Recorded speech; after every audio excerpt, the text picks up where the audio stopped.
ദൈവത്തിൻ്റെ അതിപരിശുദ്ധമായ നാമം വാഴ്ത്തപ്പെടുമാറാകട്ടെ. വീണ്ടും സന്ധ്യാസമയത്ത് വചനത്തിന് മുൻപാകെ ഇരിക്കുവാൻ കർത്താവ് തന്ന ഈ അസുലഭമായ അവസരത്തെ ഓർത്ത് ദൈവത്തെ സ്തുതിക്കാം. കർത്താവ് ഇത്രയും പേർക്ക് കൂട്ടി വരുത്തി നമുക്ക് വളരെ പ്രാർത്ഥനയോടുകൂടെ തന്നെ ആയിരിക്കാം. ഞാൻ ആവർത്തിച്ച് പറയുന്ന ഒരു പദമാണ് അസുലഭം എന്നുള്ളത്. അത് വളരെ ഹൃദയത്തോടു കൂടെയാണ് പറയുന്നത്. കാരണം സുലഭമായിട്ട് ഇന്ന് ഈ ലോകത്തിൽ ഒന്നും ലഭിക്കാറില്ല. പ്രത്യേകിച്ച് ദൈവസന്നിധിയിലേക്ക് നമ്മൾ വരിക എന്ന് പറയുന്നത് അതിനുവേണ്ടി അല്പം ത്യാഗം സഹിച്ചു വേണം വരാൻ. അതുകൊണ്ടാണ് ആ സുലഭം എന്ന വാക്ക് ഉപയോഗിക്കുന്നത്. ദൈവസന്നിധിയിൽ നാം പ്രാർത്ഥിച്ച് അതിനുവേണ്ടി സമയം കണ്ടെത്തി ഒരുക്കത്തോടുകൂടി കടന്നു വരികയാണെങ്കിൽ തീർച്ചയായിട്ടും ദൈവാത്മാവ് വ്യക്തിപരമായിട്ട് നമുക്ക് ഓരോരുത്തരോടും സംസാരിച്ചുകൊണ്ടിരിക്കും. ഈ നാളുകളിൽ ഈ ഭാഗത്ത് നിന്ന് മത്തായി എഴുതിയ സുവിശേഷം 13-ാം അധ്യായത്തിൽ നിന്ന് ധ്യാനത്തോടുകൂടി പഠിക്കുമ്പോൾ ആ വിധത്തിലുള്ള അനുഗ്രഹങ്ങൾ അനുഭവിപ്പാൻ കർത്താവ് കൃപ ചെയ്യുന്നു. 13-ാം അധ്യായത്തിലെ ഉപമകളാണ് നാം പഠിച്ചുകൊണ്ടിരിക്കുന്നത്. നാം ഇന്ന് പഠിക്കാനായിട്ട് പോകുന്നതും പുരുഷാരത്തോട് സംസാരിച്ച ഒരു ഉപമയെക്കുറിച്ചാണ്. അത് നാം കാണുന്നത് 33-ാം വാക്യത്തിൽ. കഴിഞ്ഞ പ്രാവശ്യം നാം ചിന്തിച്ചത് 31, 32 വാക്യങ്ങൾ അവിടെ പുരുഷാരത്തോട് സംസാരിച്ച ആ ഉപമയെക്കുറിച്ചാണ്. അത് സ്വർഗരാജ്യം കടുകുമണിയോട് സദൃശ്യം. ഇന്ന് ദി പാരബിൾ ഓഫ് ലീവൻ, അല്ലെങ്കിൽ അവിടെ നമ്മൾ വായിക്കുന്നത്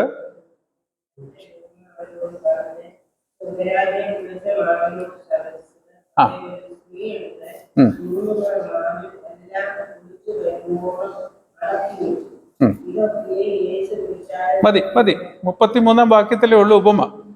34-ാം വാക്യം 35 വരുമ്പോഴേക്കും അതിൻ്റെ ഒരു കൺക്ലൂഷൻ ആയിട്ടുള്ളൊരു സ്റ്റേറ്റ്മെൻ്റ് ആണ് അവിടെ ലേഖനക്കാരൻ എഴുതിയിരിക്കുന്നത്. അപ്പോൾ ഒറ്റ ഒരു വാക്യത്തിൽ 33-ാം വാക്യത്തിൽ മാത്രം വിവരിച്ചിരിക്കുന്ന ഒരു ഉപമയാണ്. ഈ രണ്ട് ഉപമകൾ, അതായത് കടുകുമണി ആ ഉപമയും അതുപോലെ ഈ പുളിച്ച മാവിൻ്റെ ഉപമ, ഇത് രണ്ടും ഇതിനു മുമ്പുള്ള ഒരു ഉപമയും. അത് പുരുഷാരത്തോട് സംസാരിച്ചു. അത് കഴിഞ്ഞിട്ട് അതിൻ്റെ വ്യാഖ്യാനം നൽകുന്നത് 36-ാം വാക്യം മുതൽ. അനന്തരം യേശു പുരുഷാരത്തെ പറഞ്ഞയച്ചിട്ട് വീട്ടിൽ വന്ന് ശിഷ്യന്മാർ അവൻ്റെ അടുക്കൽ ചെന്നു വയലിലെ കളയുടെ ഉപമ തെളിയിച്ചു തരണമെന്ന് അപേക്ഷിച്ചു. അപ്പോൾ അതിൻ്റെ ആ വിശദീകരണം ശിഷ്യന്മാർക്ക് നൽകുന്നത്, അതിൻ്റെ രണ്ടിൻ്റെ ഇടയ്ക്ക് സാൻഡ്വിച്ച് ആയിട്ടിരിക്കുന്ന രണ്ട് ഉപമകളാണ് ഈ രണ്ട് ഉപമകൾ. ഒന്ന് 31-ഉം 32-ഉം വാക്യത്തിൽ നാം കാണുന്നു, അടുത്തത് 33-ാം വാക്യത്തിൽ. ഇതിൻ്റെ ഒരു കമ്പാരിസൺ നമ്മൾ എടുത്ത് നോക്കുകയാണെങ്കിൽ രണ്ടും വളർച്ചയെക്കുറിച്ചാണ് സംസാരിക്കുന്നത്. കടുകുമണി ഉപമയിലും നാം കണ്ടു, ഒരു ചെറിയ ചീര എന്ന നിലയിൽ ഒരു ചെറിയ ഒരു ചെടിയായിട്ട് നിൽക്കുന്നതിന് പകരം അതൊരു ബൃഹത് വൃക്ഷമായിട്ട് മാറി. അത് ആത്മീകമായിട്ട് എന്തിനെയാണ് സൂചിപ്പിക്കുന്നത് എന്നുള്ളത് നമ്മൾ വിശദമായിട്ട് ചിന്തിച്ചു. അപ്പോൾ അത് ബാഹികമായിട്ടുള്ള ഒരു കാഴ്ചയിലുള്ള ആ വലുപ്പം അതിനെയാണ് കാണിക്കുന്നത്, ദി എക്സ്റ്റേണൽ ഗ്രേറ്റ്നെസ്. പുളിച്ച മാവ് അത് ഇൻസൈഡ്, ഉള്ളിൽ തന്നെ ശാന്തമായിട്ട് നിശബ്ദമായിട്ട് അത് പ്രവർത്തിക്കുന്നു. Then it puffs up. അപ്പോൾ രണ്ടും രണ്ട് വിധത്തിലുള്ള ഗ്രോത്ത് ആണ്, എന്നാൽ രണ്ടും തെറ്റായ ഗ്രോത്ത് ആണ്. രണ്ടും വളർച്ചയാണ്, ഒന്ന് ബാഹികമായിട്ടും മറ്റേത് ഉള്ളിൽ ആന്തരികമായിട്ടും. എന്നാൽ രണ്ടും തെറ്റായിട്ടുള്ള വളർച്ചയാണ്. അതാണ് പ്രധാനമായിട്ട് മനസ്സിലാക്കേണ്ടത്. നമ്മുടെ മധ്യത്തിൽ തന്നെ ഈ 33-ാം വാക്യത്തിലെ ഈ ഉപമയെക്കുറിച്ച് തെറ്റായ വ്യാഖ്യാനം ഒരു കാലഘട്ടത്തിൽ പഠിപ്പിച്ചിരുന്നു. അവർ പറഞ്ഞിരുന്നത് ഈ സുവിശേഷം ഈ പുളിച്ച മാവെന്ന നിലയിൽ ഇത് വർദ്ധിച്ച് പന്തലിച്ച് അതെല്ലാ തരത്തിലേക്കും അത് എത്തിച്ചേരുന്നു എന്ന്. കാരണം ആ ഒരു ധ്വനിയാണല്ലോ അവിടെ കൊടുത്തിരിക്കുന്നത്. അവൻ മറ്റൊരു ഉപമ അവരോട് പറഞ്ഞു, സ്വർഗരാജ്യം പുളിച്ച മാവിനോട് സദൃശ്യം. അത് ഒരു സ്ത്രീ എടുത്ത് 3 പറ മാവിൽ എല്ലാം പുളിച്ചു വരുവോളം അടക്കി വെച്ചു. അതിനെ ആസ്പദമാക്കിയിട്ടാണ് ഈ ഒരു വ്യാഖ്യാനം പലരും നൽകിയിരുന്നത്. എന്നാൽ പിന്നീട് അവർക്ക് കർത്താവ് ദൈവാത്മാവ് വെളിച്ചം കൊടുത്തു. അതിൻ്റെ യഥാർത്ഥമായിട്ടുള്ള വ്യാഖ്യാനം എന്താണ്, കർത്താവ് എന്താണ് ഉദ്ദേശിക്കുന്നത്, അത് മനസ്സിലാക്കുവാനും ആ വിധത്തിലുള്ള പഠിപ്പിലാണ് ഇപ്പോൾ നമ്മുടെ മധ്യത്തിൽ ഉള്ളത്. അപ്പം അതുകൊണ്ട് യഥാർത്ഥമായിട്ടുള്ള വ്യാഖ്യാനം വേണം നമ്മൾ മനസ്സിലാക്കുവാൻ. അതിനായി കർത്താവ് നമ്മെ സഹായിക്കട്ടെ. യെശയ്യാപ്രവാചകന്റെ പുസ്തകം 66 അധ്യായം 2-ാം വാക്യത്തിലെ അവസാന ഭാഗം നമുക്ക് എല്ലാവർക്കും മനസ്സിലുണ്ടല്ലോ. അതിനോടൊപ്പം തന്നെ ദൈവവചനം മുൻപാകെ നാം ഇരിക്കുമ്പോൾ ധ്യാനത്തോടുകൂടി പഠിക്കുന്ന സമയത്ത് 3 ചോദ്യങ്ങൾ, അതും എനിക്ക് തോന്നുന്ന സഭയിൽ ഞാൻ പങ്കുവെച്ചിട്ടുണ്ട്, എന്നാൽ ആവർത്തിച്ചൊന്ന് ഓർമ്മപ്പെടുത്തട്ടെ. ഞാൻ എന്നെ തന്നെ ആ ചോദ്യങ്ങൾ ചോദിക്കാറുണ്ട്. ഒന്ന്, what does the Bible say? വേദപുസ്തകം അല്ലെങ്കിൽ തിരുവചനം എന്ത് പറയുന്നു? അതാണ് ഒന്നാമത്തെ ചോദ്യം. What does the Bible say? ഇവിടെ നമ്മൾ വായിച്ചപ്പോൾ ആ വേദപുസ്തകത്തിൽ എന്താ രേഖപ്പെടുത്തിയിരിക്കുന്നത് അത് നമ്മൾ വായിച്ചു കേട്ടു. രണ്ടാമത്തേത് നാം ചോദിക്കേണ്ടത് വാട്ട് ഇറ്റ് മീൻസ്. അത് എന്ത് അർത്ഥത്തെയാണ് സൂചിപ്പിക്കുന്നത്, അല്ലെങ്കിൽ ഏത് സത്യത്തെയാണ് അത് സൂചിപ്പിക്കുന്നത്? വാട്ട് ഡസ് ഇറ്റ് റിയലി മീൻ? അതിന് യഥാർത്ഥമായിട്ടുള്ള അർത്ഥം എന്താണ്? അതായിരിക്കണം നമ്മുടെ രണ്ടാമത്തെ ചോദ്യം. മൂന്നാമത്തെ ചോദ്യം, what does it mean to me? ഈ ഭാഗം അല്ലെങ്കിൽ ഈ വാക്യം എന്നോട് എന്ത് സംസാരിക്കുന്നു, അല്ലെങ്കിൽ ഞാൻ അതിൽ നിന്ന് എന്ത് ആത്മിക പാഠം എനിക്ക് ലഭ്യമാകുന്നു, എനിക്ക് മനസ്സിലാകുന്നു?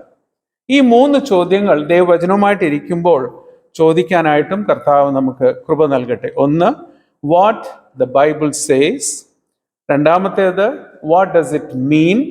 മൂന്നാമത്തേത്, what does it mean to me? വേദപുസ്തകം എന്ത് പറയുന്നു, അതിൻ്റെ അർത്ഥം, വ്യാഖ്യാനം യഥാർത്ഥമായിട്ട് എന്താണ്?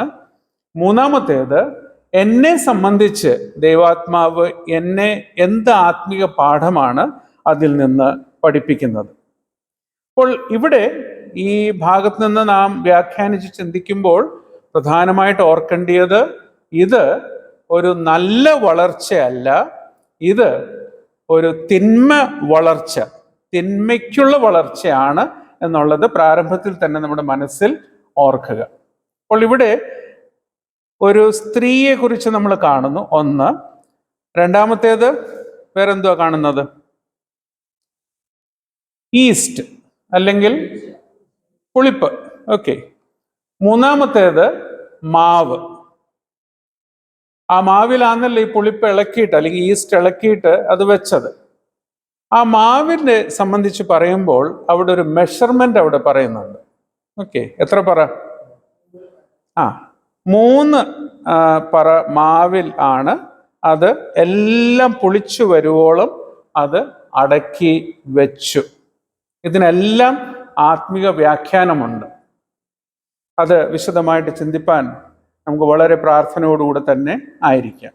സ്ത്രീ, രണ്ടാമത്തേത് പുളിപ്പ് അല്ലെങ്കിൽ ഈസ്റ്റ്, മൂന്നാമത്തേത് 3 പറ മാവ്, അതും നല്ല മാവ്, നേരിയ മാവ് എന്ന് നമുക്ക് വേണമെങ്കിൽ പറയാം. So that speaks of the evil inside the professing church. ഈ പറയുന്ന ക്രിസ്തീയ ഗോളത്തിൻ്റെ ഉള്ളിലുള്ള തിന്മയെക്കുറിച്ച് വ്യാഖ്യാനിക്കുന്ന ഒരു ഉപമയാണ് ഈ ഉപമ. ക്രിസ്തീയ ഗോളം, ദൈവസഭയെക്കുറിച്ചല്ല, എന്നാൽ ക്രിസ്തീയ ഗോളത്തില് സഭയ്ക്ക് ഉള്ളിലുള്ള തിന്മയെക്കുറിച്ച് നമ്മെ വിശദീകരിക്കുന്ന ഒരു ഉപമയാണ്. കടുകുമണി, അവിടെ നാം കാണുന്നത് ആ വളർച്ചയും ഒരു നന്മയ്ക്കുള്ള വളർച്ചയല്ല, വളരെ ബൃഹത്തായിട്ടുള്ളൊരു വളർച്ച അവിടെ ഉണ്ടാകുന്നു. ഒരു കടുകുമണി അതൊരു വലിയ വൃക്ഷമായിട്ടാണ് അത് വളർന്നു വന്നത്. ആ വൃക്ഷത്തിൽ ദുഷിച്ച പക്ഷികൾ പോലും അതിലെല്ലാം വന്ന് കൂടുകെട്ടി അവിടെ അവർ പാർത്തു, അവിടെ താമസിക്കുന്നത് നമ്മൾ കണ്ടു. അതിൻ്റെ വ്യാഖ്യാനമെല്ലാം നമ്മൾ കേട്ടതാണ്, മനസ്സിലാക്കിയതാണ്. ഇനി ഈ 3 കാര്യങ്ങളെ ഒന്നൊന്നായിട്ട് നമുക്കൊന്ന് പഠിക്കാം. ഒന്നാമത്തേത് ഈ പുളിപ്പ്, ദ ലീവൻ എന്ന് പറയുന്നത് പുതിയ നിയമത്തിൽ എവിടെയൊക്കെയാണ് നമ്മൾ കാണുന്നത്? ഒന്നാമത്തേത് ഈ മത്തായി എഴുതിയ സുവിശേഷം 13-ാം അധ്യായം 33 വാക്യത്തിൽ നമ്മൾ വായിക്കുന്നുണ്ട്. ഇതേ ഉപമ തന്നെ ലൂക്കോസിന്റെ സുവിശേഷം 13-ാം അധ്യായം അതിൻ്റെ 20-21 വാക്യങ്ങളിലും നമ്മൾ വായിക്കുന്നു. ലൂക്കോസ് 13 അധ്യായം തന്നെ അതിൻ്റെ 20-21 വാക്യങ്ങൾ. അവിടെ നമ്മൾ ഈ പുളിപ്പിനെ കുറിച്ച് അല്ലെങ്കിൽ ലീവനെ കുറിച്ച് നമ്മൾ കാണുന്നു. അടുത്തത് മത്തായി എഴുതിയ സുവിശേഷം 16-ാം അധ്യായത്തിൽ തന്നെ അതിൻ്റെ 11-12 വാക്യങ്ങൾ വായിക്കുമ്പോൾ അവിടെ വായിക്കുന്നുണ്ട്, പരീശന്മാരുടെയും സദൂക്യരുടെയും പുളിച്ച മാവ് സൂക്ഷിച്ചു കൊള്ളണമെന്ന് പറഞ്ഞത് അപ്പത്തെക്കുറിച്ചല്ല എന്ന് തിരിച്ചറിയാത്തത് എന്ത്? അങ്ങനെ അപ്പത്തിൻ്റെ പുളിച്ച മാവല്ല, പരീശന്മാരുടെയും സദൂക്യരുടെയും ഉപദേശം അത്ര സൂക്ഷിച്ചു കൊള്ളുവാൻ അവൻ പറഞ്ഞു എന്ന് അവർ ഗ്രഹിച്ചു. അവിടെ കർത്താവ് യേശു ക്രിസ്തുവിൻ്റെ വാക്കുകൾ തന്നെയാണ് നാം കാണുന്നത്. അപ്പോൾ അവിടെ പരീശന്മാരുടെയും സദൂക്യരുടെയും പുളിച്ചമാവ് അല്ലെങ്കിൽ അവരുടെ തെറ്റായിട്ടുള്ള ഉപദേശത്തെക്കുറിച്ചാണ് അവിടെ കർത്താവ് പരാമർശിക്കുന്നത്. ഇനി മർക്കോസ് അതിൻ്റെ 8-ാം അധ്യായം 15-ാം വാക്യം ഒന്ന് നോക്കാം. മർക്കോസിന്റെ സുവിശേഷം അതിൻ്റെ 8-ാം അധ്യായം അതിൻ്റെ 15-ാം വാക്യം. അവൻ അവരോട്, നോക്കുവീൻ, പരീശന്മാരുടെ പുളിച്ച മാവും ഹെരോദാവിൻ്റെ പുളിച്ച മാവും സൂക്ഷിച്ചു കൊള്ളുവീൻ എന്ന് കൽപ്പിച്ചു. അവിടെയും ആ ഈസ്റ്റിനെ കുറിച്ച് അവിടെ പരാമർശിക്കുന്നുണ്ട്. അവിടെ പറയുന്നത് പരീശന്മാരുടെയും ഹെരോദാവിൻ്റെയും പുളിച്ച മാവ്, അതിൽ നിന്നും നിങ്ങളെ തന്നെ സൂക്ഷിച്ചു കൊള്ളുക. ഇനി ലൂക്കോസ് 12-ാം അധ്യായം അതിൻ്റെ 1-ാം വാക്യം. ലൂക്കോസ് 12-ാം അധ്യായം അതിൻ്റെ 1-ാം വാക്യം. അതിനിടെ പുരുഷാരം തമ്മിൽ ചവിട്ടുവാൻ തക്കവണ്ണം ആയിരമായിരമായി തിങ്ങിക്കൂടിയപ്പോൾ അവൻ ആദ്യം ശിഷ്യന്മാരോട് പറഞ്ഞു തുടങ്ങിയത്, പരീശന്മാരുടെ പുളിച്ച മാവായ കപടഭക്തി സൂക്ഷിച്ച് കൊള്ളു. അവിടെയും അതിൽ നിന്ന് തന്നെത്താൻ സൂക്ഷിച്ചു കൊള്ളുവാനാണ് കർത്താവ് അവർക്ക് നിർദ്ദേശം നൽകുന്നത്. ഇനി അപ്പോസ്തലനായ പൗലോസ് ഇതിനെക്കുറിച്ച് പറയുന്നത് നമുക്കൊന്ന് ശ്രദ്ധിക്കാം. കൊരിന്ത്യർക്ക് എഴുതിയ 1-ാം ലേഖനം അതിൻ്റെ 5-ാം അധ്യായം അതിൻ്റെ 6-ാം വാക്യം. അത് നമുക്ക് എല്ലാവർക്കും സുപരിചിതമാണ്. അസാരം പുളിമാവ് പിണ്ടത്തെ മുഴുവനും പുളിപ്പിക്കുന്നു എന്ന് അറിയുന്നില്ലയോ? അസാരം പുളിമാവ്, അതിൻ്റെ ഇമ്മീഡിയറ്റ് കോണ്ടെക്സ്റ്റ് നമുക്കറിയാം. ഏത് കാര്യം പറയുമ്പോഴാണ് അതിനെക്കുറിച്ച് അവിടെ പറയുന്നത് എന്നുള്ളത്. അതൊരു അധാർമികമായിട്ടുള്ള ജീവിതം അല്ലെങ്കിൽ അധാർമികത ഉള്ള തിന്മ അല്ലെങ്കിൽ അനാശ്വാസ്യമായിട്ടുള്ള തിന്മ, അതിനെക്കുറിച്ച് പറയുമ്പോഴാണ് അവിടെ പറയുന്നത് അസാരം പുളിമാവ് പിണ്ടത്തെ മുഴുവനും പുളിപ്പിക്കുന്നുവെന്ന് അറിയുന്നില്ലയോ? മോറൽ ഈവിൾ എന്ന് വേണമെങ്കിൽ നമുക്കതിനെ വിശേഷിപ്പിക്കാം. ഇനി ഗലാത്യർ 5:9 കൂടി ഒന്ന് നോക്കാം. ഗലാത്യർക്ക് എഴുതിയ ലേഖനം അതിൻ്റെ 5-ാം അധ്യായം അതിൻ്റെ 9-ാം വാക്യം. ഗലാത്യർ 5:9 നാം വായിക്കുന്നത് അതേ സ്റ്റേറ്റ്മെന്റ് തന്നെയാണ്. എന്നാൽ അവിടെ പറയുന്നതിൽ അല്പം ഒരു വ്യത്യാസമുണ്ട്. അസാരം പുളിമാവ് പിണ്ടത്തെ മുഴുവനും പുളിപ്പിക്കുന്നു, നിങ്ങൾക്ക് ഭിന്ന അഭിപ്രായം ഉണ്ടാകുകയില്ല എന്ന് ഞാൻ കർത്താവിൽ ഉറച്ചിരിക്കുന്നു. അത് മതപരമായിട്ട് അല്ലെങ്കിൽ അവരുടെ വിശ്വാസത്തിലുള്ള തിന്മയെ ചൂണ്ടിക്കാണിച്ചിട്ടാണ് ആ ഭാഗത്ത് ലേഖനക്കാരൻ അല്ലെങ്കിൽ അപ്പോസ്തലനായ പൗലോസ് ഗലാത്യർ വിശ്വാസികളോട് ആ കാര്യം പങ്കുവെക്കുന്നത്. അപ്പോൾ ഒന്ന്, it points towards the moral evil. The other one, Galatians 5:9, that points towards the religious evil.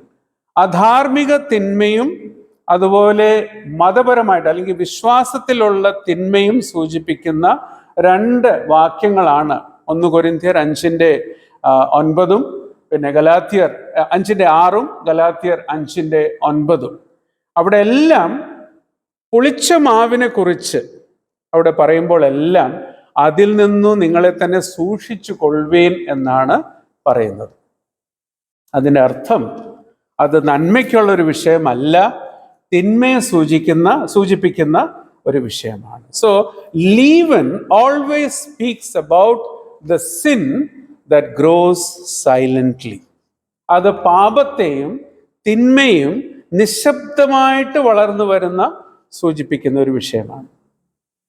കേരളത്തിലെ സഹോദരിമാർക്ക് ഈസ്റ്റ് എന്ന് പറഞ്ഞാൽ വലിയ പരിചയമാണ്. ഞങ്ങൾ വാസ്തവം പറഞ്ഞ് ഈസ്റ്റൊക്കെ വിവാഹം കഴിഞ്ഞിട്ട് ബെൻസിയൊക്കെ കടന്നു വന്നപ്പോഴാണ് ഞങ്ങളുടെ വീട്ടിലേക്ക് ഈസ്റ്റ് കയറിയത്. തെറ്റിദ്ധരിക്കരുത്. അതിന് മുമ്പ് ഈസ്റ്റിൻ്റെ അങ്ങനെ ഉപയോഗമില്ലായിരുന്നു. കാരണം ഈ പറയുന്ന അപ്പമോ വട്ടയപ്പമോ അങ്ങനത്തെ ഉള്ള ഒരു പലഹാരങ്ങൾ അല്ലെങ്കിൽ ബ്രേക്ക്ഫാസ്റ്റ് ഞങ്ങളുടെ വീട്ടിൽ അങ്ങനെ ഇല്ലായിരുന്നു. കൂടുതലും പട്ടരുടെ ഇഡ്ഡലിയും ദോശയും ഒക്കെ ആയിട്ട് പോയായിരുന്നു. അപ്പോൾ അതിൽ ഈസ്റ്റ് ചേർക്കാറില്ല. അപ്പോൾ ഒന്ന് പഫ് അപ്പ് ആകണം അല്ലെങ്കിൽ പുളിക്കണം എന്ന് പറയുന്നത് അതിലാണ് നമ്മൾ ഈസ്റ്റ് ഇടുന്നത്. വാസ്തവം പറഞ്ഞാൽ ഞാൻ ആദ്യമായിട്ട് ഈസ്റ്റ് കാണുന്നത് ഇൻഡോറിൽ പോയപ്പോഴാണ്. ബെൻസിയുടെ വീട്ടിൽ പോയപ്പോഴാണ് ഈസ്റ്റ് കണ്ടത്. അപ്പോൾ അല്പം ഈസ്റ്റ് എടുത്ത് അതിനെന്തോ ഒരു പ്രോസസ്സ് ചെയ്തൊക്കെ ഇടും. ഇട്ട് കഴിയുമ്പോഴേക്കും അതൊക്കെ വളരെ ടേസ്റ്റി ആയിട്ട് തീരും. വേദപുസ്തകത്തിൽ ആത്മീകമായിട്ട് എടുക്കുമ്പോൾ എന്ന് വിചാരിച്ച് ആരും ഈസ്റ്റ് കഴിക്കാതിരിക്കരുത്. നമ്മളെല്ലാവരും കഴിക്കുന്നുണ്ട്. ബ്രെഡും ബന്നും എല്ലാത്തിലും ഈസ്റ്റ് ഇടുന്നുണ്ട്. അപ്പോൾ ആത്മീകമായിട്ട് നോക്കുമ്പോൾ ഈ ഈസ്റ്റ് അല്ലെങ്കിൽ ഈ പുളിപ്പ്, ഈ ഒരു ഇൻഗ്രീഡിയൻറ്റ്, അത് പാപത്തെയാണ് നമ്മെ കാണിക്കുന്നത്.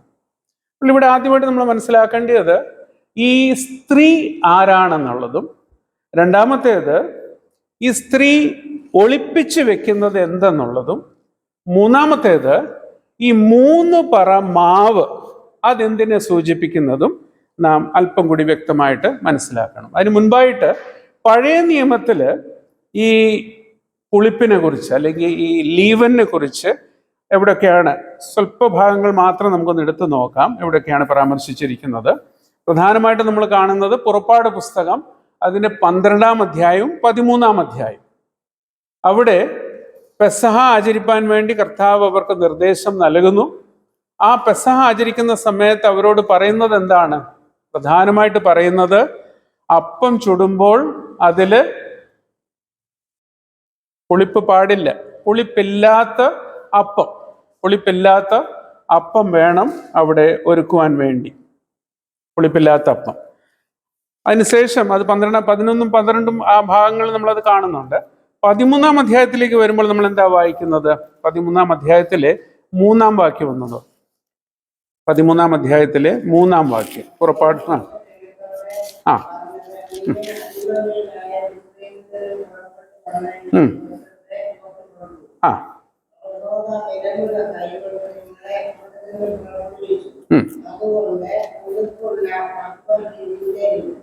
പുളിപ്പുള്ള അപ്പം തിന്നരുത്.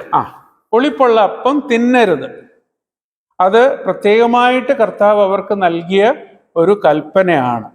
ഓക്കെ, അതുകൊണ്ടാണ് നമ്മൾ ലെവിറ്റിക്കൽ ഫീസ്റ്റ്സ്, ഓക്കെ, ലേവ്യ ഉത്സവങ്ങൾ നമ്മൾ നോക്കുമ്പോൾ ആദ്യത്തേത് ഏതാണ്?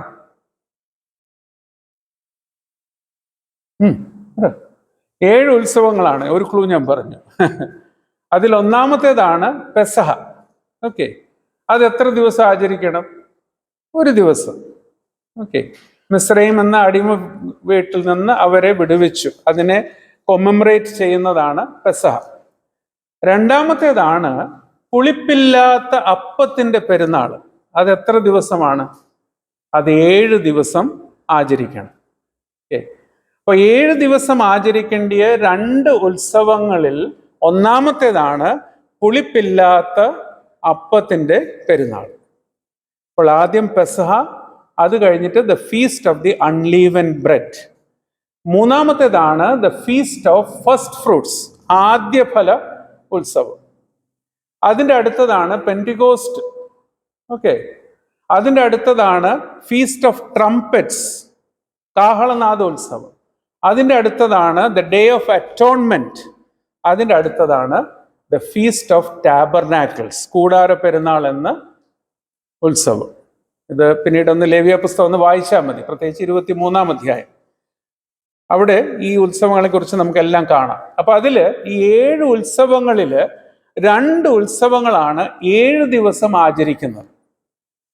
ഒന്ന് ഈ പുളിപ്പില്ലാത്ത അപ്പത്തിന്റെ പെരുന്നാള് 1 ദിവസമല്ല, അവർ 7 ദിവസം, പെസഹ കൂടി ചേർത്ത് 8 ദിവസം അവർ ആചരിക്കുന്നു.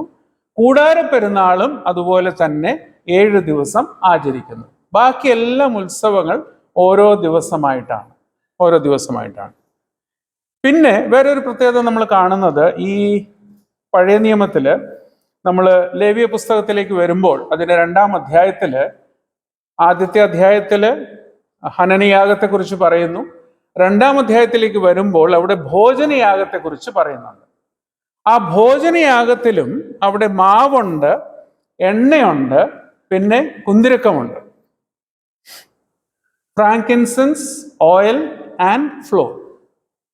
ഓക്കെ. എന്നാൽ അവിടെ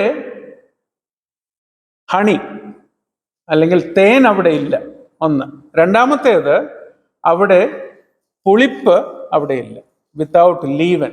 അതിന് പല വിധത്തിൽ പാകം ചെയ്യുന്ന വിവരണം ആ രണ്ടാം അധ്യായത്തിൽ നമ്മളവിടെ കാണുന്നുണ്ട്.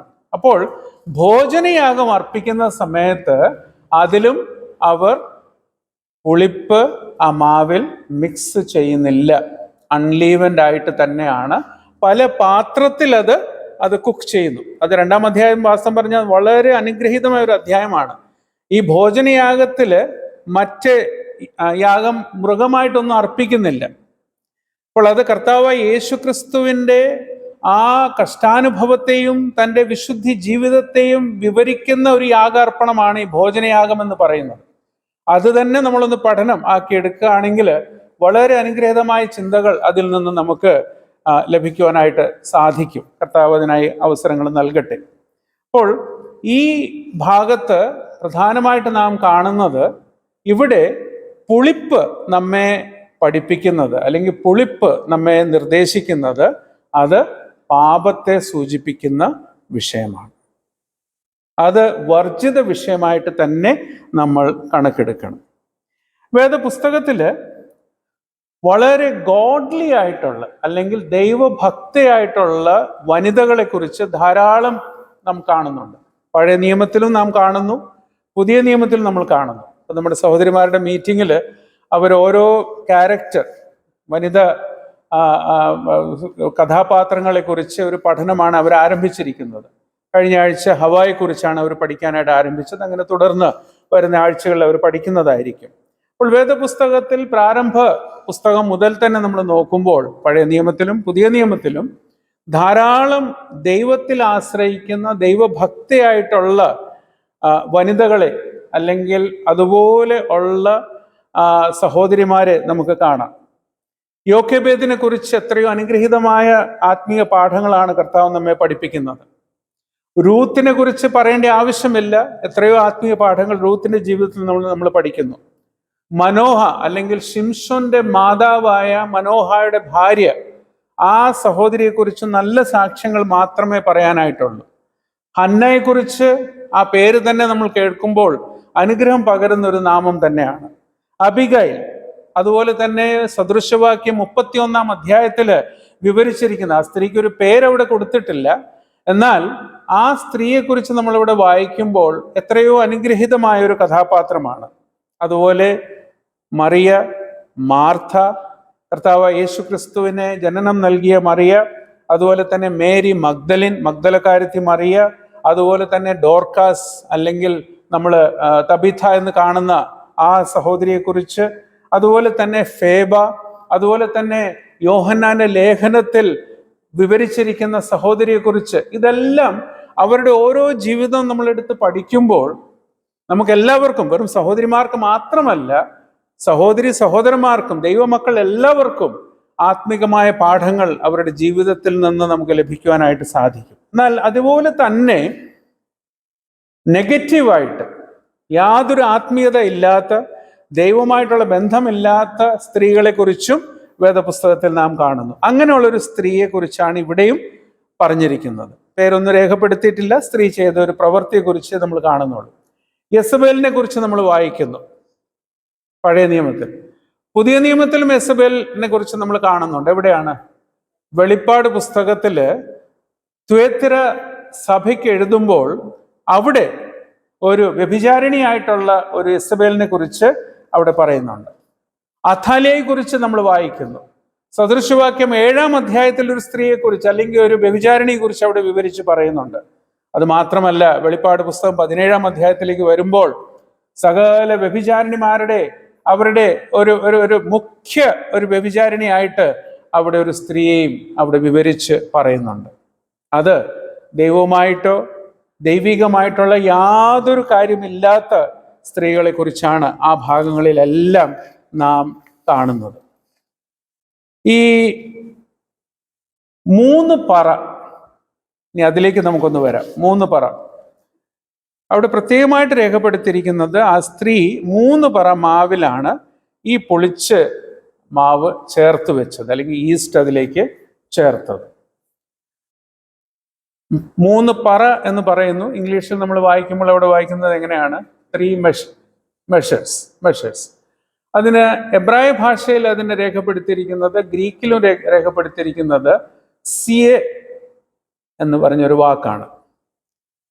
അത് 3 സേ അല്ലെങ്കിൽ 3 പറ, നമുക്ക് മലയാളം തന്നെ എടുക്കാം. 3 പറയാവുമ്പോൾ ഒരു ഏഫ ആണ്. ഒരു ഏഫ അതൊരു വലിയൊരു ലാർജ് മെഷറാണ്. ഒരു ഏഫ നമ്മുടെ കിലോഗ്രാമിൽ നമ്മൾ കമ്പയർ ചെയ്യുകയാണെങ്കിൽ അത് 22 കിലോ വരും, 22 കിലോസ്. ഓമർ എന്ന് പറയുന്ന അളവെന്ന് പറയുന്നത് ഒരു ഏഫയുടെ 10-1. അപ്പോൾ ഒരു ഓമർ എന്ന് പറയുമ്പോൾ 2 കിലോ 300 ഗ്രാം വരയ്ക്കും പോകാം. അപ്പോൾ അത് അളവൊന്ന് അറിഞ്ഞിരിക്കേണ്ടത് നല്ലതാണ്. അപ്പോൾ ഇവിടെ 3 പറ എന്ന് പറയുമ്പോൾ ഒരു ഏഫാണ്. അപ്പോൾ ആ മാവിൻ്റെ ക്വാണ്ടിറ്റി എന്ന് പറയുന്നത് 22 കിലോ ആണ്, അല്ലാതെ ഒരു കിലോ ഹാഫ് കിലോ അല്ല. 22 കിലോ അത്രയും വരുന്ന മാവിലാണ് ഈ പൊളിച്ച മാവ് ചേർത്ത് വെച്ചത്. ഈ 3 പറ മാവ് എന്ന് പ്രത്യേകിച്ച് ദൈവാത്മാവോട് രേഖപ്പെടുത്തിയിരിക്കുന്നത് നമ്മുടെ കർത്താവായ യേശു ക്രിസ്തുവിൻ്റെ സമ്പൂർണതയെ സൂചിപ്പിക്കുന്ന ഒരു വിഷയമാണ്. കർത്താവായ യേശു ക്രിസ്തു, the fullness of Christ, the 3 measures of fine flour that speaks of the fullness of our Lord and Savior Jesus Christ. ഇനി എവിടെയൊക്കെയാണ് നമ്മൾ ഇത് കാണുന്നതെന്ന് നോക്കാം. ഒന്ന്, ഉൽപ്പത്തി പുസ്തകം 18-ാം അധ്യായം 6-ാം വാക്യം ഒന്ന് വായിച്ച് സഹായിച്ചാൽ എളുപ്പമായിരിക്കും. ഉൽപ്പത്തി പുസ്തകം 18-6. ആ രംഗം നമുക്ക് അറിയാം, അല്ല അവിടെ പ്രത്യേകിച്ച് പറഞ്ഞിരിക്കുന്നത് ഒന്ന് കാണാം.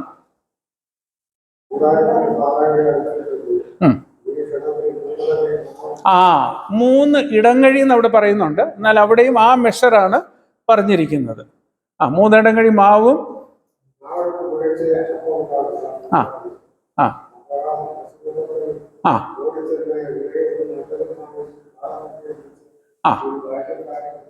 മതി. എത്ര പേരാ അവിടെ വന്നത്?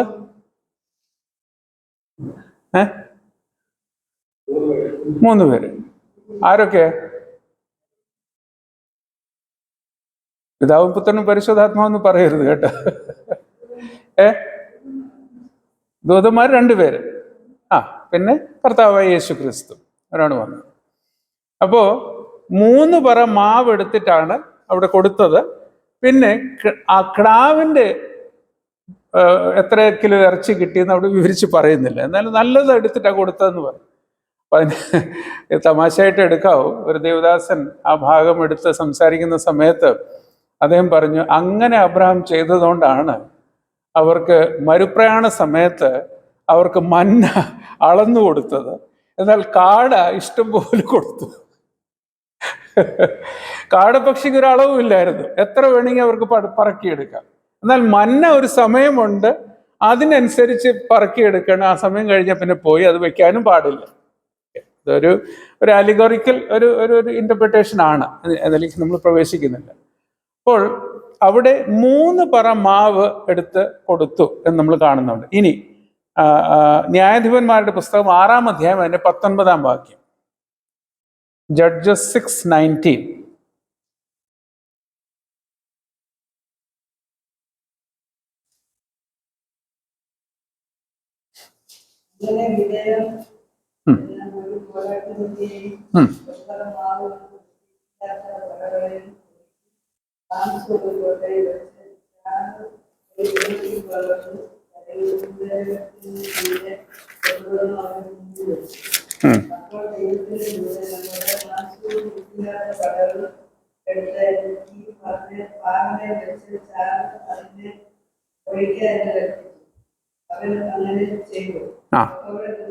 മതി മതി.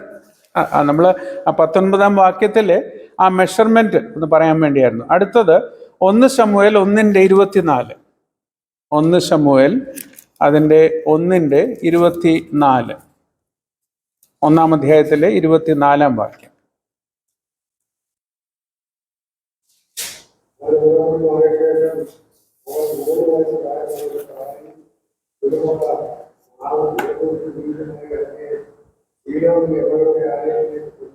ആ മതി. ഇംഗ്ലീഷിൽ 24-ാം വാക്യം.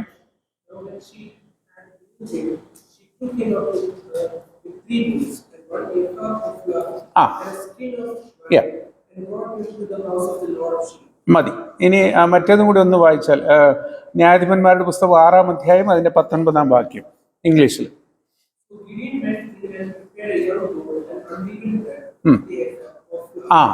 അതൊന്ന് മനസ്സിലാക്കാൻ വേണ്ടിയാണ്. അപ്പൊ അവിടെ ഒരു പറ എന്ന് പറയുകയാണെങ്കിലും അത് ഒരു ഏഫ ആണ്. ഓക്കെ. അപ്പോൾ അതേസമയം ഇവിടെ മത്തായി എഴുതിയ സുവിശേഷം 13-ാം അധ്യായത്തിൽ 3 പറ എന്ന് പറയുമ്പോൾ 3 ഏഫ അല്ല, അത് ഒരു ഏഫ ആണ്. ഓക്കെ. മലയാളത്തിൽ അത് പറയുന്ന എല്ലായിടത്തും പറഞ്ഞിരിക്കുന്നത്, എന്നാൽ അത് ഒരു ഏഫ ആണ്. ഓക്കെ, 3 പറ. അപ്പൊ അതുകൊണ്ടാണ് അതിൻ്റെ ആത്മീയ അർത്ഥം നമ്മൾ മനസ്സിലാക്കേണ്ടത്. That speaks of the fullness of our Lord Jesus Christ. കർത്താവായ യേശു ക്രിസ്തു എല്ലാത്തിലും മതിയായവനാണ്, അവൻ്റെ സകല സമ്പൂർണത അവനിലാണ് എന്ന് മനസ്സിലാക്കാവുന്ന ഒരു വിഷയമാണ്. അത് നമ്മൾ പൂർണ്ണമായിട്ട് മനസ്സിലാക്കണം. അത് മാത്രമല്ല, അത് ഫൈൻ ഫ്ലോർ ആണ്. അതായത് നല്ലപോലെ ചാലിച്ചെടുത്ത് നേരിയ മാവ്, മലയാളത്തിൽ നമ്മൾ വായിക്കുന്നത് നേരിയ മാവ്. അപ്പൊ അതിൽ യാതൊരു വിധത്തിലുള്ള വേറെ ആവശ്യമില്ലാത്തതൊന്നും തരിയില്ല. അതുപോലെ നേരിയതാണ്. അപ്പൊ അത് നമ്മളെ സൂചിപ്പിക്കുന്ന 3 സത്യങ്ങളും നമ്മൾ അതിനോട് ബന്ധത്തിൽ ചിന്തിക്കുക.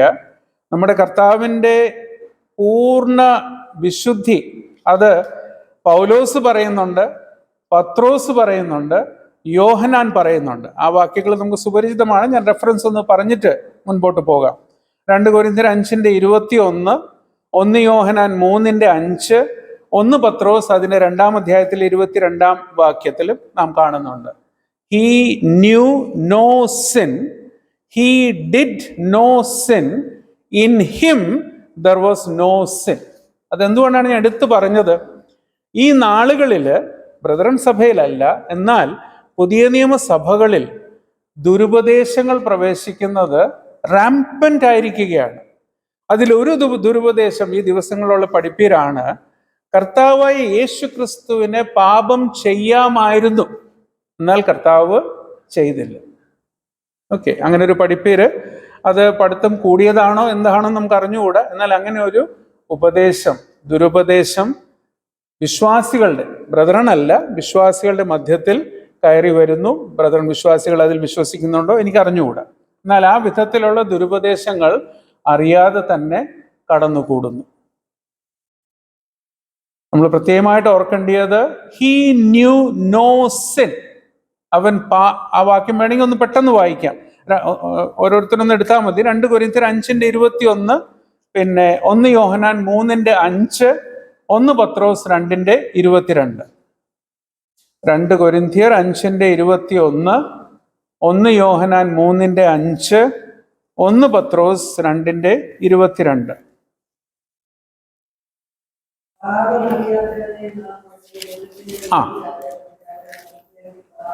പാപം അറിയാത്തവൻ, ഹീ ന്യൂ നോ സിൻ, അവൻ പാപം അറിയാത്തവനാണ്. അടുത്തത് 1 യോഹന്നാൻ 3:5.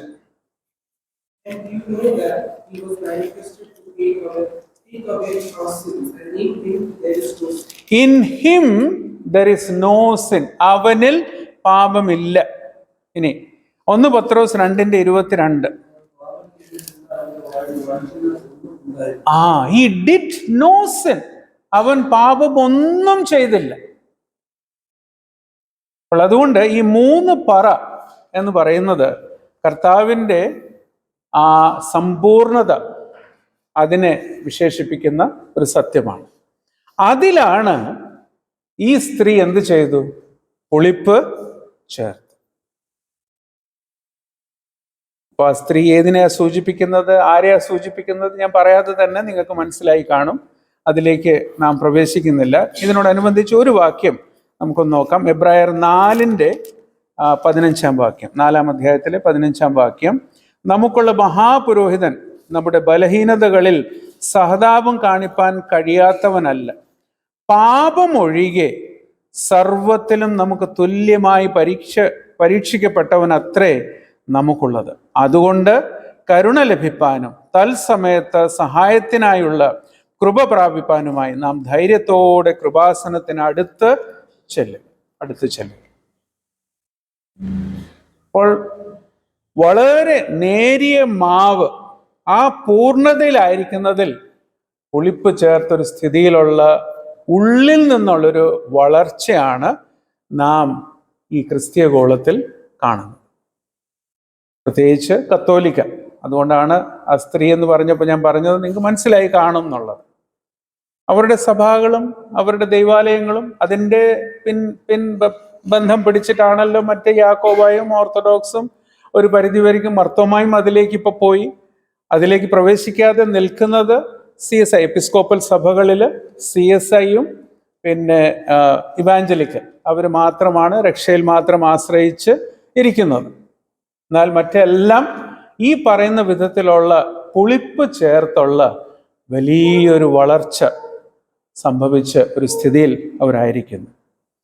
ഇനിയും ഇതിൻ്റെ തിന്മയെക്കുറിച്ച് നമ്മൾ മനസ്സിലാക്കണമെങ്കിൽ സെക്കറിയ പ്രവാചകന്റെ പുസ്തകത്തിലേക്ക് നമുക്കൊന്ന് പോവാം. സെക്കറിയ പ്രവാചകന്റെ പുസ്തകം അതിൻ്റെ 5-ാം അധ്യായം, സെക്കറിയാവ് അതിൻ്റെ 5-ാം അധ്യായം അതിൻ്റെ 5 മുതൽ 11 വരയ്ക്കുള്ള വാക്യങ്ങൾ നമുക്ക് നോക്കാം.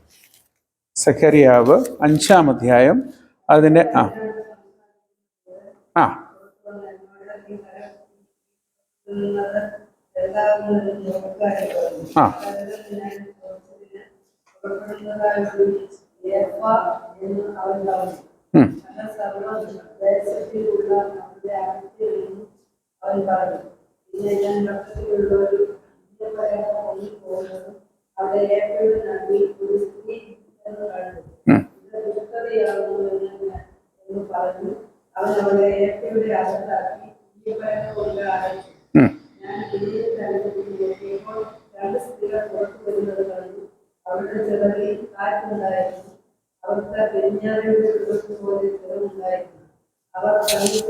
ഭൂമിക്കും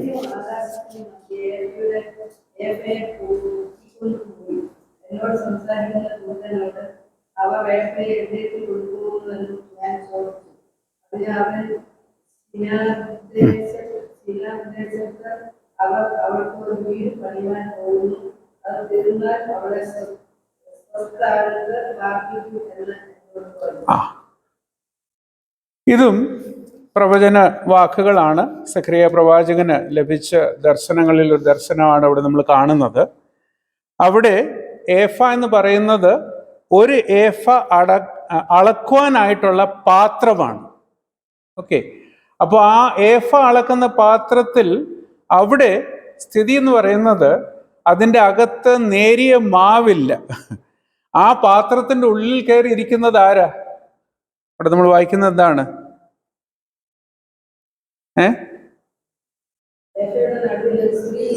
ഒരു സ്ത്രീ ഇരിക്കുന്നത് ഞാൻ കണ്ടു. ഇത് ദുഷ്ടതയാകുന്നു എന്ന് പറഞ്ഞ് അവൻ അവളെ ഏഫയുടെ അകത്താക്കി ഈയ പലക കൊണ്ട് അടച്ചു. അതായത് ക്രിസ്തു പൂർണ്ണതയിലായിരിക്കുന്ന സ്ഥലത്ത് ദുഷ്ടത നിറഞ്ഞൊരു സ്ഥിതിയിലാണ് ആയിരിക്കുന്നത്. ആ സാധനത്തെ അടപ്പ് കൊണ്ട് അടച്ച്, അത് ഈയം പലക എന്ന് പറയുമ്പോൾ അതൊരു ലീഡ് കവർ എന്ന് പറയുന്നുണ്ട്, അതുപോലെ അടച്ച് അതിനെ അവിടെ നിന്ന് കൊണ്ടുപോവുകയാണ്. ആരാ കൊണ്ടുപോകുന്നുണ്ട്? 2 സ്ത്രീകൾ പുറത്തു വരുന്നത് കണ്ടു. അവരുടെ ചിറകിൽ കാറ്റുണ്ടായിരുന്നു. അവർക്ക് പെരുഞ്ഞാറയുടെ ചിറക് പോലെ ചിറകുണ്ടായിരുന്നു. അവർ ഭൂമിക്കും ആകാശത്തിനും മധ്യേ ഏഫായി പൊക്കിക്കൊണ്ട് പോയി. എന്നോട് സംസാരിക്കുന്ന ദൂതനോട് അവർ ഏഫ എവിടേക്ക് കൊണ്ടുപോകുന്നു എന്ന് ഞാൻ ചോദിച്ചു. അതിനവൻ ശീനാർ ദേശത്ത് അവർക്കൊരു വീട് പണിവാൻ പോകുന്നു. ഇതെല്ലാം സൂചിപ്പിക്കുന്നത്, ശീനാർ എന്ന് പറയുന്ന സ്ഥലം ഏതാണ്? നമുക്ക് പെട്ടെന്നൊന്ന് നോക്കാം. ഉൽപ്പത്തി പുസ്തകം 11-ാം അധ്യായം 2-ാം വാക്യം. ഉൽപ്പത്തി 11:2.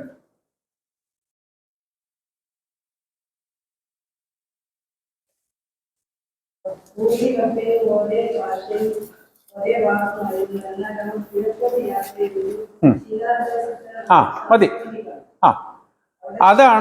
അതാണ് ശീനാർ ദേശം എന്ന് പറയുന്നത്. അല്ലെങ്കിൽ ഭാവിയിൽ ബാബിലോൺ എന്ന് പണിഞ്ഞപ്പെട്ട് ഇനി ഭാവിയിൽ വരുന്ന മഹദിയ ബാബിലോൺ, അതിൻ്റെ സ്ഥിതി ചെയ്യുന്ന സ്ഥലത്തെ സൂചിപ്പിക്കുന്ന വിഷയമാണ്. അപ്പോൾ അത് മനസ്സിലായി കാണും എന്ന് വിശ്വസിക്കുന്നു. ഇനി അതിനെക്കുറിച്ച് കൂടുതൽ നമ്മൾ പഠിച്ചതാണ്. വെളിപ്പാട് പുസ്തകം 17-ാം അധ്യായവും 18-ാം അധ്യായം നമ്മൾ വായിക്കുന്ന സമയത്ത് അവിടെ മഹദിയ ബാബിലോനെ കുറിച്ച് നമ്മൾ വിശദമായിട്ട് ചിന്തിച്ചതാണ്. 17-ാം അധ്യായത്തിൽ 5-ാം വാക്യം മാത്രം നമുക്കൊന്ന് നോക്കാം. വെളിപ്പാട് പുസ്തകം 17-ാം അധ്യായം അതിൻ്റെ 5-ാം വാക്യം.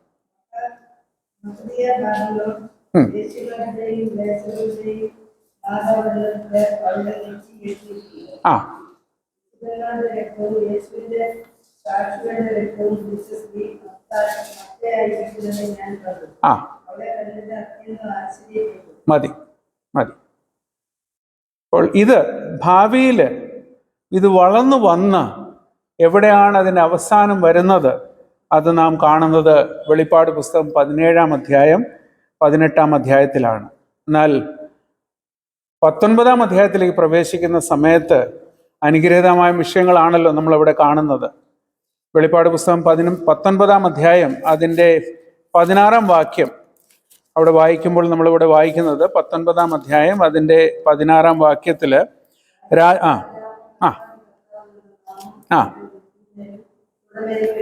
ദൈവത്തിന് സ്തോത്രം. അതാണല്ലോ നമുക്ക് പ്രത്യാശയും ധൈര്യവും നമുക്ക് എല്ലാ വിധത്തിലുള്ള ജയം നൽകുന്ന ഒരു സത്യം. അതിനു മുമ്പ് ഇതിനെല്ലാം ഒരു അവസാനം വരും. ഈ പറയുന്നൊരു വളർച്ച ഉള്ളിൻ്റെ ഉള്ളിൽ ഇങ്ങനെ വന്ന് വർദ്ധിച്ചു വന്ന് പഫ്ഡപ്പായിട്ട് അതിൻ്റെ കൾമിനേഷൻ അല്ലെങ്കിൽ അതിൻ്റെ അവസാനം നാം കാണുന്നത് ഈ വെളിപ്പാട് പുസ്തകം 17-ഉം 18-ഉം അധ്യായങ്ങളിലാണ്. അത് നമ്മൾ പഠിച്ച വിഷയമാണ്. നമുക്കൊരു രൂപരേഖ ഒരു പരിധി വരയ്ക്കും ലഭിച്ചു കാണും എന്ന് ഞാൻ വിശ്വസിക്കുകയാണ്. അതിനുശേഷമാണ് ആ ഭാഗം അവസാനിപ്പിക്കാനായിട്ട് കർത്താവായ യേശു ക്രിസ്തു ആ ഉപമകൾ പറഞ്ഞു കഴിഞ്ഞ് അതിൻ്റെ അടുത്ത 2 വാക്യങ്ങൾ നാം കാണുന്നത് 34-35. ഇതൊക്കെയും യേശു പുരുഷാരത്തോട് ഉപമകളായി പറഞ്ഞു, ഉപമ കൂടാതെ അവരോട് ഒന്നും പറഞ്ഞില്ല. ഞാൻ ഉപമ പ്രസ്താവിപ്പാൻ വായ തുറക്കും, ലോകസ്ഥാപനം മുതൽ ഗൂഢമായത് ഉച്ചരിക്കും എന്ന് പ്രവാചകൻ പറഞ്ഞത് നിവൃത്തിയാകുവാൻ സംഗതി. ഏത് പ്രവാചകനാണ് ഇത് പറഞ്ഞത്?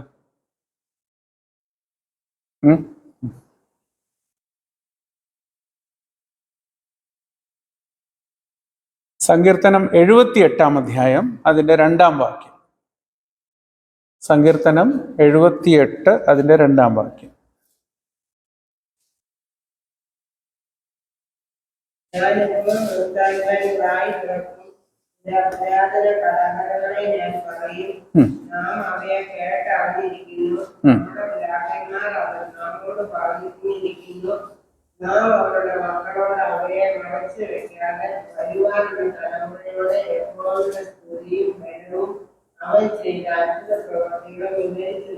മതി. ഏത് പ്രവാചകനാ പറഞ്ഞു?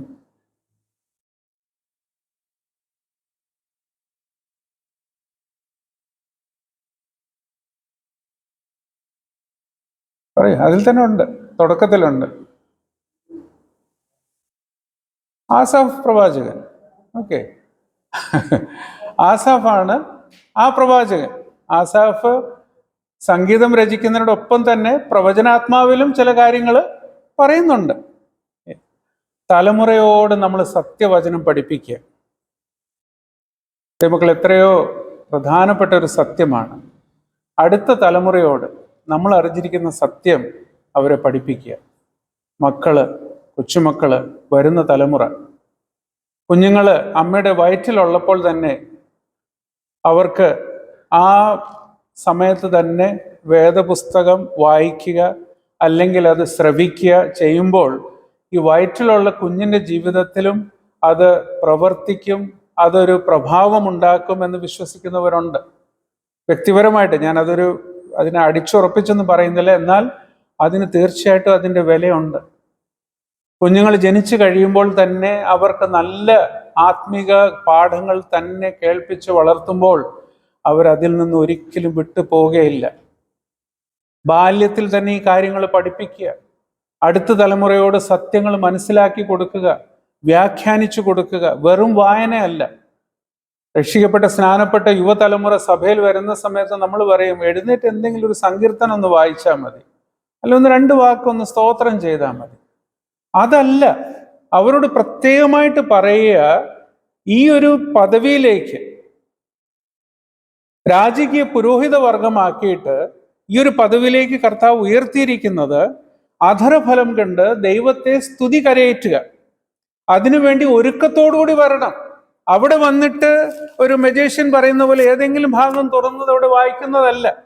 ശനിയാഴ്ച വൈകുന്നേരം മുതൽ അതിന്റെ ഒരുക്കം ആരംഭിക്കണം. ശനിയാഴ്ച വൈകുന്നേരം മുതൽ തന്നെ മക്കളെ പഠിപ്പിക്കണം. അല്പസമയം ബൈബിൾ ഒന്ന് വായിച്ച് അതിൽ നിന്ന് ആരാധനാത്മകമായ ചിന്ത, ആരാധനയ്ക്ക് വേണ്ടി ധ്യാനചിന്ത പങ്കുവെക്കുന്നത് അവിടെ നമ്മൾ വന്നിട്ട് അവിടെ ബൈബിൾ സ്റ്റഡി അല്ലെങ്കിൽ ചില ആത്മീയ തത്വങ്ങൾ പറയുന്ന സമയമല്ല.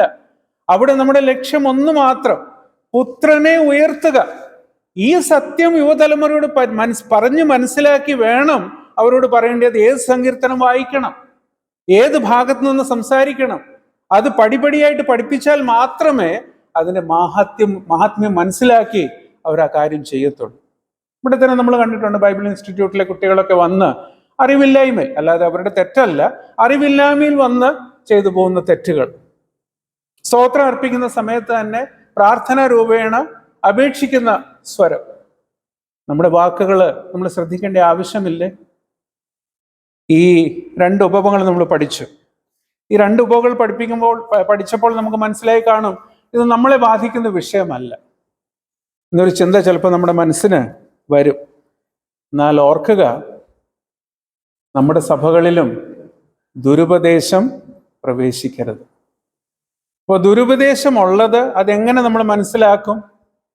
ഞാൻ മുമ്പ് പറഞ്ഞിട്ടുണ്ട്, ഒരു കൗണ്ടർഫീറ്റ് കറൻസി അത് നമുക്ക് മനസ്സിലാകണമെങ്കിൽ ഒറിജിനൽ കറൻസിയെ നന്നായിട്ട്